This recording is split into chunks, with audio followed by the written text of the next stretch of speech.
Alam mo ba na merong batas na nagproprotekta sa mga bumibili ng real estate through installment? Officially, Republic Act number 6552, also known as the Realty Installment Buyer Act. Ang Masada Law HR Gen, medyo matagal na tong batas na to. 1972 pa to enacted. Okay. Ang malinaw na policy nito, sabi ng ating Korte Suprema, to protect buyers of real estate on installment payments against onerous and oppressive conditions. Anti-abuso ang batas na to. Lalo na laban sa mga developers o sellers na gustong kunin lahat ng binayad mo tapos paalisin ka na agad. So lahat ng bumibili ng bahay, sakop ba ng Maseda Law? Hindi lahat, HR Chen. Sakop lang nito ay sale or financing of real estate on installment payments. So residential house and lot, pwede rin to sa residential condominium units. So, hindi sakop nito ang industrial units, yung commercial buildings, or certain agrarian reform sales. So, malinaw po tayo dito, installment sale sa residential, pwede sa condominium, at ang relationship ng mga partido dito ay buyer and seller. Attorney, paano kung si buyer, 2 years na siyang nakapagbayad doon sa kanyang hinuhulog-hulugan, meron na ba siyang karapatan sa sinasabi nating Maseda Law? Meron HR Chen. Siyempre, installment sale. Monthly, nagbabayad siya. And siyempre, merong down payment yan. Kapag nakapagbayad ka na ng at least 2 years, entitled ka sa grace period. So, 1 month grace period for every year of payment. Kung nakapagbayad na ng 3 taon, Apo. meron na siyang 3 months grace period para bayaran yung kanyang unpaid installments. At take note, walang additional interest. Nakalagay mismo yan sa batas during the grace period. Kaya kung meron sa kontrata, nakalagay na, minsan nilalagay nila na kapag na-late yung payment, hindi nakapagbayad on time, nagpapata sila ng interest and penalty. Nakalagay mismo sa batas, bawal po yan. Pero syempre, meron namang limitation. Yung right mo to avail of the grace period, pwede mo lang i-exercise yan once every 5 years of the life of the contract and its extensions. Kasi baka 15 years yung kontrata nyo. So once every 5 years ka lang pwedeng mag-avail nung grace period natin. Ibig sabihin, attorney, hindi pwedeng taon-taon pwede ka mag-grace period. Tama, kasi abusado naman yun, HR Chen, at syempre, hindi na siya fair sa ating developer. Paano naman, attorney, kung hindi ka nakabayad at ika-cancel na yung kontrata, meron ka bang matatanggap na refund? May karapatan ang buyer sa cash surrender value. Pero merong minimum requirement to, HR Chen. Under Section 3, Paragraph B ng ating Maseda Law, kung naka 2 years ka na ng hulog, at least 2 years, at ika-cancel na nga yung kontrata, entitled ka to at least 50% of total payments made. So ito yung tinatawag natin na cash surrender value o yung refund mo. Wow. So, ibig sabihin, kapag nakapaghulog ka ng 300,000, pwede kang makapag-refund ng 150,000, kumbaga yung 50% nun. Attorney, kasama ba dito yung down payment? Yes. Kasama dito yung lahat ng napunta doon para sa bayad mo sa property. So dito yung down payments, yung deposits, options, lahat ng installments na binayad mo.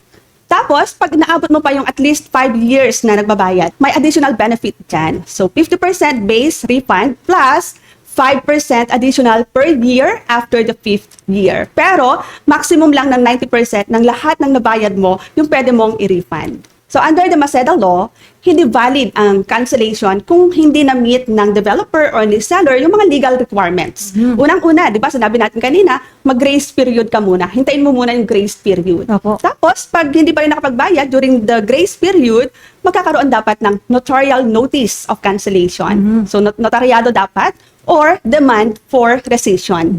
At saka isa pa, yung notice mo dapat ma-receive ni buyer.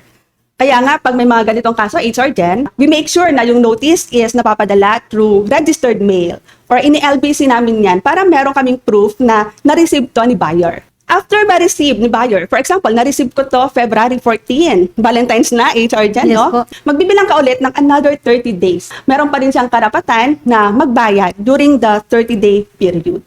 Tapos, dapat si seller magkaroon ng full payment ng cash surrender value. Hindi complete ang cancellation kapag hindi na-meet ng mga requirements na to. Kasi sabi ng batas natin, actual cancellation shall take place only after mo magampanan itong lahat ng to. So, yung Republic Act number 6552, HR 10, kahit delayed ka na sa payment, meron ng default na tinatawag, hindi pa tapos ang laban ng buyer. kapag less than 2 years pa lang, wala na ba siyang rights? Meron pa rin HR dyan. Kasi sabi natin kanina, kapag at least 2 years ka na, entitled ka sa grace period. Sa notarial notice, yung 30 days period after mo ma-receive yung notarial notice at dapat mabayaran ka ng refund. Ang difference nito, kapag less than 2 years ka nagbabayad ng installment, may karapatan ka pa rin sa grace period na hindi bababa pa rin sa 60 days from the date the installment became due. Hindi pwedeng bibigyan mo lang si buyer ng 15 days na lang or 30 days na lang, dapat magbayad ka. Hindi dahil gusto lang ng developer. Kasi nasa batas mismo, bigyan mo siya ng 60 days grace period. Kung hindi pa rin nakapagbayad after 60 days, the seller or ang ating developer may cancel the contract. Pero, hindi pa rin automatic. Meron pa rin requirements dyan, HR 10. So, nakalagay sa Section 4 ng ating Maceda Law, yung valid cancellation requirements. Dapat meron pa rin notice of cancellation or demand for rescission after ng 60 days grace period. And it must be a notarial act pa din. Siyempre, dapat meron tayong proof na na-receive pa rin yan ni buyer. And cancellation takes effect only after 30 days from receipt. So kung walang 2 years na nagbabayad, meron pa rin karapatan sa grace period. May karapatan ka pa rin iligtas ang kontrata. Whether under Section 3 or Section 4, ibig sabihin, 2 years or less than 2 years ka mang naguhulog, may karapatan ang buyer na ibenta or i-assign yung rights sa ibang tao. Or may karapatan siya na i-reinstate yung contract by updating the account. Ibig sabihin, may karapatan pa rin siyang magbayad. At gawin to during the grace period and before the actual cancellation. Pero take note, dapat merong deed of sale or assignment and dapat notaryado to. Si seller ba, ano naman ang kanyang mga karapatan sa Maceda Law? Siyempre, HR Gen, patas naman ang batas natin. Merong rights ang ating sellers. Pero siyempre, para ma-avoid yung pang-aabuso, regulated yung karapatan na yan. So, karapatan ni seller na maningil ng unpaid installments. At siyempre, mag-cancel ng kontrata. Pero, sabi ng batas natin, dadaan ka sa notarial notice. Maghintay ka ng 30 days at magbayad ka ng cash surrender value. Hindi pwedeng i-forfeit lahat, tapos ibibenta mo pa rin sa iba. Masyadong abusado yon, HR dyan, no? Opo. At yan ang gustong pigilan ng Maceda Law. Attorney, paano naman yung ating mga kasamahan? Sila ay sa pag-ibig loan naman para sa kanilang pagkuha ng bahay. Cover ba sila ng Maceda Law?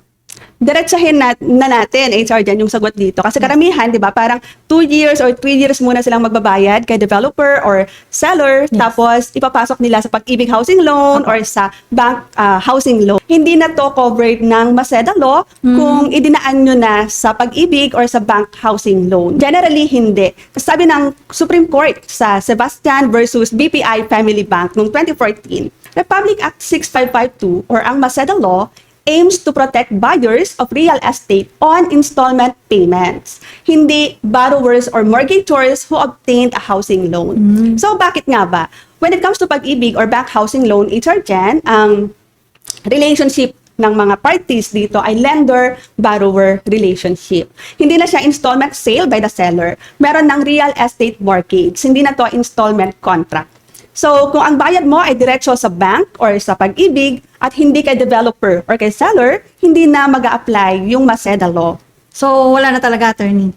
Actually, may nuance naman yan. Fact-based. Kasi meron naman tayong tinatawag na pag-ibig, seller financing pa rin. So, if you notice, may mga naririmata ang pag-ibig ng mga bahay, Yes, HR dyan, tapos sila yung nagiging seller. So, kung sila mismo yung seller, hindi sila yung parang minortgage yung property, pwedeng makover to ng Maceda Law. Hindi siya housing loan. Opo. Buyer-seller relationship siya. Kaya tandaan natin, ang Maceda Law is a buyer protection law. Sakop lang nito ang installment sales. Merong grace period, refund, due process. Pero hindi to automatic sa pag-ibig at bank loans.